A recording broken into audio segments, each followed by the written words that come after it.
ನಮಸ್ಕಾರ. ಶ್ರೀ ಟಿವಿ ನ್ಯೂಸ್ಗೆ ಸ್ವಾಗತ. ಈ ದಿನದ ಹೆಡ್ಲೈನ್ಸ್.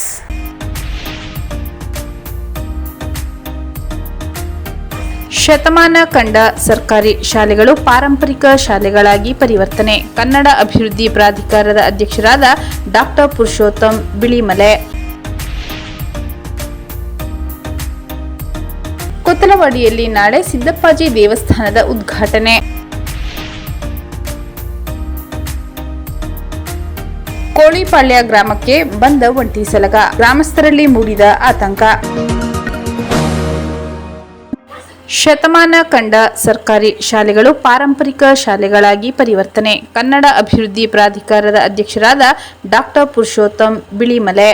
ನಗರದ ದೀನಬಂಧು ಸಂಸ್ಥೆಯಲ್ಲಿ 2019-20ರಲ್ಲಿ ಇಂಗ್ಲಿಷ್ ಮಾಧ್ಯಮಕ್ಕೆ ಪರಿವರ್ತನೆಗೊಂಡ ಶಾಲೆಗಳ ಈಗಿನ 6 ಮತ್ತು 7ನೇ ತರಗತಿ ತಲುಪಿರುವ ವಿದ್ಯಾರ್ಥಿಗಳ ಇಂಗ್ಲಿಷ್ ಭಾಷಾ ಪ್ರಾವೀಣ್ಯತೆಯ ಅಧ್ಯಯನ ಸಂಬಂಧ ವರದಿ ಸ್ವೀಕರಿಸಿ ಮಾತನಾಡಿದ ಕನ್ನಡ ಅಭಿವೃದ್ಧಿ ಪ್ರಾಧಿಕಾರದ ಅಧ್ಯಕ್ಷರಾದ ಡಾಕ್ಟರ್ ಪುರುಷೋತ್ತಮ್ ಬಿಳಿಮಲೆ ಅವರು, ರಾಜ್ಯದಲ್ಲಿ ಶತಮಾನ ಕಂಡ ಶಾಲೆಗಳಲ್ಲಿ ಮೊದಲಿಗೆ 31 ಶಾಲೆಯನ್ನು ಪಾರಂಪರಿಕ ಶಾಲೆಗಳನ್ನಾಗಿ ಪರಿವರ್ತಿಸುವ ಉದ್ದೇಶವಿದೆ. ಪ್ರತಿ ಜಿಲ್ಲೆಯಲ್ಲೂ ಪಾರಂಪರಿಕ ಶಾಲೆ ಪರಿವರ್ತಿಸುವ ಗುರಿ ಹೊಂದಿದ್ದು, ರಾಷ್ಟ್ರ ನಾಯಕರು ಭೇಟಿ ನೀಡಿದ ಖ್ಯಾತ ಕವಿ, ಇಂಜಿನಿಯರ್, ವೈಜ್ಞಾನಿಕರು ವ್ಯಾಸಂಗ ಮಾಡಿದ ಶಾಲೆ ಆಯ್ಕೆ ಮಾಡಿಕೊಂಡು ಪಾರಂಪರಿಕ ಶಾಲೆಗಳಾಗಿ ಪರಿವರ್ತಿಸಿ ಹಂತ ಹಂತವಾಗಿ ಉಳಿದ ಶಾಲೆಯನ್ನು ವಿಸ್ತರಿಸಲು ಯೋಚಿಸಿದೆ ಎಂದರು. ಕನ್ನಡ ಅಭಿವೃದ್ಧಿ ಪ್ರಾಧಿಕಾರ ರಾಜ್ಯ ಶಿಕ್ಷಣ ನೀತಿಯಲ್ಲಿ ಶಿಫಾರಸು ಕುರಿತ ವರದಿ ಸಲ್ಲಿಸಿದ್ದು 1500 ಪುಟಗಳ 2 ವರದಿ ಸರ್ಕಾರದ ಮುಂದಿದೆ. ಮಾತೃಭಾಷೆ ಶಿಕ್ಷಣದ ಮಹತ್ವ ಕುರಿತು ವಿವರಿಸಲಾಗಿದ್ದು, ಭಾಷಾ ಕಲಿಕೆ ಕ್ಷೇತ್ರ ಪ್ರತಿ ವರ್ಷ ನವೀಕರಣವಾಗಬೇಕಿದೆ. ಶಿಕ್ಷಕರಿಗೆ ತರಬೇತಿ ಕೂಡ ಆಗಬೇಕೆಂದು ಅಧ್ಯಕ್ಷರು ತಿಳಿಸಿದರು. ಕನ್ನಡ ಪಠ್ಯಕ್ರಮ ಪರಿಷ್ಕರಣೆ ಆಗಬೇಕು. ಕನ್ನಡ ಭಾಷೆಯ ಬಗ್ಗೆ ಆರಂಭದಲ್ಲಿಯೇ ಹೇಳಿಕೊಡಬೇಕು. ಸರ್ವನಾಮಗಳ ಬಗ್ಗೆ ಸರಿಯಾಗಿ ತಿಳಿಸಿಕೊಡಬೇಕು. ತರಬೇತಿ ಕಾರ್ಯಕ್ರಮಗಳನ್ನು ಗಂಭೀರವಾಗಿ ತೆಗೆದುಕೊಳ್ಳಬೇಕು. ಈ ನಿಟ್ಟಿನಲ್ಲಿ ಶಿಕ್ಷಣ ಇಲಾಖೆಗೆ ಈ ಬಗ್ಗೆ ತಿಳಿಸಲಾಗಿದೆ ಎಂದರು. ರಾಜ್ಯದ 26 ಜಿಲ್ಲೆಗಳಿಗೆ ಭೇಟಿ ಕೊಟ್ಟಿದ್ದೇವೆ. ಕನ್ನಡ ಅನುಷ್ಠಾನದ ಬಗ್ಗೆ ಪರಿಶೀಲಿಸಿ ಅಧಿಕಾರಿಗಳಿಗೆ ಸೂಕ್ತ ಸೂಚನೆ ನೀಡಿದ್ದೇವೆ. 19,700 ಸರ್ಕಾರಿ ಶಾಲೆಗಳಿಗೆ ಖಾತಾ ಪತ್ರ ಇರಲಿಲ್ಲ. ಈ ಬಗ್ಗೆ ಕ್ರಮ ವಹಿಸಲು ನಿರ್ದೇಶನ ನೀಡಿದ ಬಳಿಕ ಇಂದು ಈ ಸಂಖ್ಯೆ 400ಕ್ಕೆ ಇಳಿದಿದೆ ಎಂದರು. ಇಂಗ್ಲಿಷ್ ಮಾಧ್ಯಮಕ್ಕೆ ಪರಿವರ್ತನೆಗೊಂಡ ಶಾಲೆಗಳ ಈಗಿನ 6 ಮತ್ತು 7ನೇ ತರಗತಿ ತಲುಪಿರುವ ವಿದ್ಯಾರ್ಥಿಗಳ ಇಂಗ್ಲಿಷ್ ಭಾಷಾ ಪ್ರಾವೀಣ್ಯತೆ ಅಧ್ಯಯನ ಕುರಿತು ಜಿಲ್ಲಾ ಸ್ವಯಂ ಸೇವಕಗಳ ಒಕ್ಕೂಟ ದೀನಬಂಧು ಸಂಸ್ಥೆ ವರದಿ ಸಲ್ಲಿಸಿರುವ ಸೂಕ್ಷ್ಮ ಅಧ್ಯಯನದಿಂದ ಕೂಡಿದ್ದು, ಇದನ್ನು ಸರ್ಕಾರಕ್ಕೆ ಸಲ್ಲಿಸಲಾಗುವುದು ಎಂದು ಕನ್ನಡ ಅಭಿವೃದ್ಧಿ ಪ್ರಾಧಿಕಾರದ ಅಧ್ಯಕ್ಷರಾದ ಡಾಕ್ಟರ್ ಪುರುಷೋತ್ತಮ್ ಬಿಳಿಮಲೆ ತಿಳಿಸಿದರು.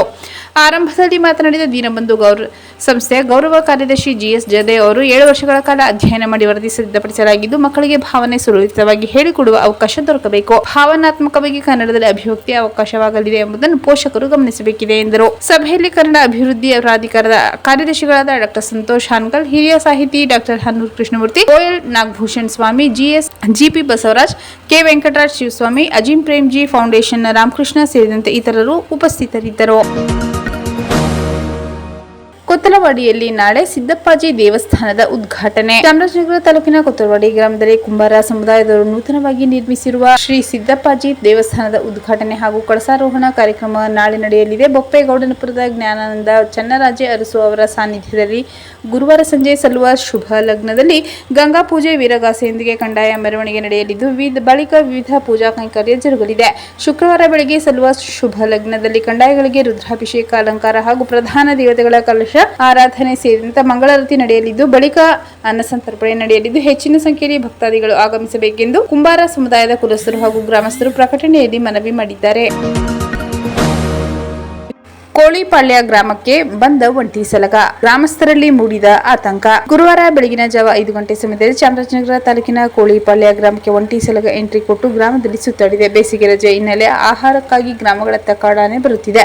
ಇನ್ನು ಗ್ರಾಮಕ್ಕೆ ಕಾಡಾನೆಗಳು ಬರುತ್ತಿರುವುದರಿಂದ ಗ್ರಾಮಸ್ಥರು ಆತಂಕಕ್ಕೆ ಒಳಗಾಗಿದ್ದು, ಇನ್ನು ಪ್ರಯಾಣಿಕರೊಬ್ಬರು ವಿಡಿಯೋ ಮಾಡಿ ಸಾಮಾಜಿಕ ಜಾಲತಾಣದಲ್ಲಿ ಹರಿಬಿಟ್ಟಿದ್ದಾರೆ. ಮತ್ತೊಮ್ಮೆ ಮುಖ್ಯಾಂಶಗಳು.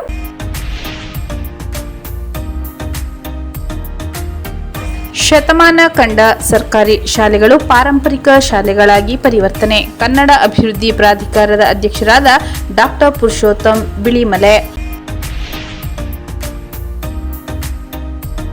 ಕೊತ್ತಲವಾಡಿಯಲ್ಲಿ ನಾಳೆ ಸಿದ್ದಪ್ಪಾಜಿ ದೇವಸ್ಥಾನದ ಉದ್ಘಾಟನೆ.